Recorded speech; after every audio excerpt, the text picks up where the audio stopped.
ठीक है। चलिए आप ये बताइए लोगों को कि आप कितना देर पढ़ाई करती थी, ठीक है, और कैसे कैसे पढ़ाई करती थी कि इतना अच्छा नंबर लाई, ठीक है, बताइए सब किसी को। तो पढ़ाई का तो कोई टाइम नहीं होता है पहली बात, लेकिन फिर भी मतलब कितना देर पढ़ाई करना चाहिए वो कोचिंग में तो हम लोगों का 6 घंटा हो ही जाता था और घर पे 4-5 घंटा होता था डेली, जिसमें से मैथ को सबसे ज़्यादा टाइम देना होता था और मेरा तो 6 सब्जेक्ट था, इसी की वजह से और ज़्यादा पढ़ना पड़ता था। और लगभग सारे सब्जेक्ट का शेड्यूल क्या होना चाहिए पढ़ाई के लिए?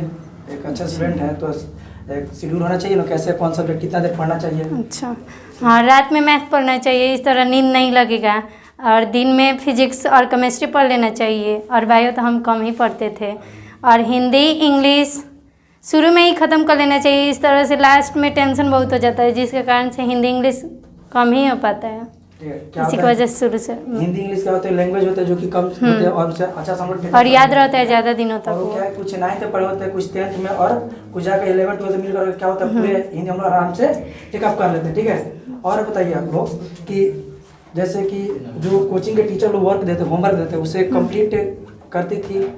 हाँ, डेली का होमवर्क डेली कंप्लीट होता था, राइट। और नोट्स बनाना भी जरूरी होता था। उसका नोट्स बनाना एकदम इम्पोर्टेंट होता है किसी भी क्लास का, समझे। तो और एग्जाम में कुछ इफेक्ट दिखा?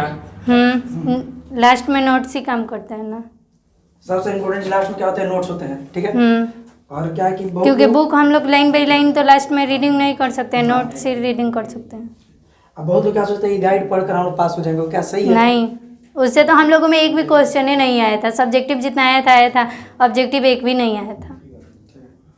चलिए, और यहाँ के कोचिंग के टीचर का कितना सहयोग रहा आपको, मतलब जो करीब 387 नंबर आया और मैथ में 92 नंबर आया है, तो मैथ का नंबर तो जुटा नहीं है, इसलिए हम 387 बोलेंगे, राइट। तो मैथ जो इस कोचिंग के टीचर होते हैं उन्हें कितना सहयोग रहा, कितना हेल्प रहा आपका? पूरा सहयोग तो कोचिंग का ही था, क्योंकि हम ऑनलाइन क्लास कोई नहीं करते थे, इसी की वजह से। जैसे रवि सर मैथ पढ़ाते थे, फिजिक्स पढ़ाते थे, बायो पढ़ाते थे, और बसंत सर आधा केमिस्ट्री पढ़ाए थे, उसके बाद से रवि सर पढ़ाए थे। और क्या हुआ कि बाबू की केमिस्ट्री आधा बसंत सर पढ़ा के छोड़ के भाग गए, जॉब लग गया, हाँ। तो आधा भी हम करें तो क्या हम आधा कंप्लीट करें केमिस्ट्री, ठीक है। तो ठीक है, चलिए और कोई क्वेश्चन करना आप लोगों को?